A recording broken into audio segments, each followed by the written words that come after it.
At this point, we're almost hoping the Super Bowl gets spoiled by another botched call. Maybe then, sanity will prevail. We never liked replay, in any form, in any sport.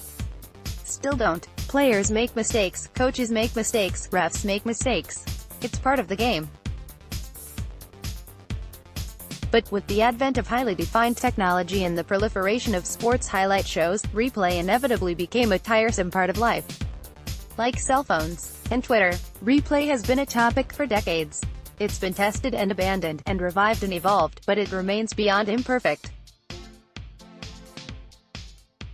It is absurdly incomplete. Why doesn't replay review include every penalty? Why hasn't it always? Why does the official in the replay booth have the power to initiate reviews only in the last 2 minutes of a half?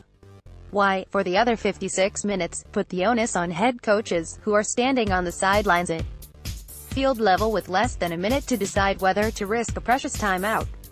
One NFL coach told me years ago that, without question, throwing a challenge flag, usually on the advice of an assistant or a player, was the most difficult decision he had to make every week. In 2014, Bill Belichick revived the concept of making all plays subject to review. After officials blew 2 crucial calls on the same play late in the Rams-Saints NFC Championship game, NFL Commissioner Roger Goodell said Wednesday that the league would consider including pass interference as a reviewable call. Currently, only plays that generally involve possession, boundaries, and eligible participation are reviewable. Fouls and such generally are not. Which seems dumb. A lot of this seems dumb. The replay conversation was always about making the game as fair and as properly administered as possible. Why dither? Fear not. It is fixable. 1. Make all plays subject to review. A missed holding call on the left tackle during a touchdown pass, or a blown roughing the passer call, is as relevant to the game as a botched pass interference play. 2.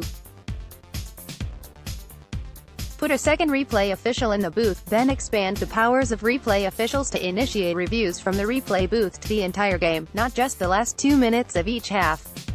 3. Let replay officials make real-time calls. Goodell said Wednesday that such an idea has been met with opposition in the past, which is nothing more than further evidence of the NFL's institutional paralysis. If a replay official sees a hold, or offensive pass interference, why shouldn't he or she buzz the on-field officials? On Sunday, CBS will use 115 cameras equipped with cutting-edge technology to broadcast Super Bowl 53, but officials on the field won't be able to see their work, at least, not in real time. We at home will be able to see them, to our advantage. Why not give the officials in the stadium the same advantage? 4. Don't penalize coaches for being right. Under the current system, teams can risk one of their 3 timeouts to challenge 2 calls, and when they're right both times, they earn a 3rd challenge, but that's it.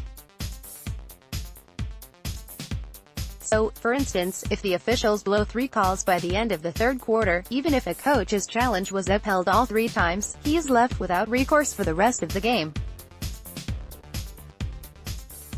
Because the officials got it wrong. Granted, 4 challenges are rarely needed.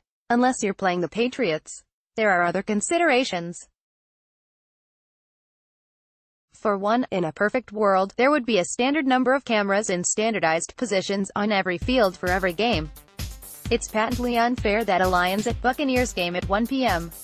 Sunday gets 15 cameras when Eagles at Cowboys on Monday Night Football might get twice as many. But that level of common sense seems impossible for the NFL to recognize. The biggest moments of games, scoring plays and turnovers, already are automatically reviewed, for boundary and possessional purposes. But when a field judge misses an offensive pass interference call on a receiver who comes wide open for a touchdown catch, that's okay. A 3rd down mistake that would have resulted in a punt essentially is a turnover, but it's okay for that to happen? Such mistakes can lead to scores, as was the case in the Patriots-Chiefs AFC Championship game. The league will cry poor at the prospect of adding personnel and equipment. Please. The NFL made more than $8 billion last year, or more than $250 million per team. And that doesn't include local revenues, which might more than double that $8 billion number. Some purists might cry foul at the prospect of making games even longer, or further dehumanizing the game. Please, nobody's checking his or her watch when hunkering down for a commercial-riddled exercise in physical and intellectual sloth. You're in for a penny. Be in for a pound. If it's about getting it right, then you've got to go all in. Even if it ruins Super Bowl 53.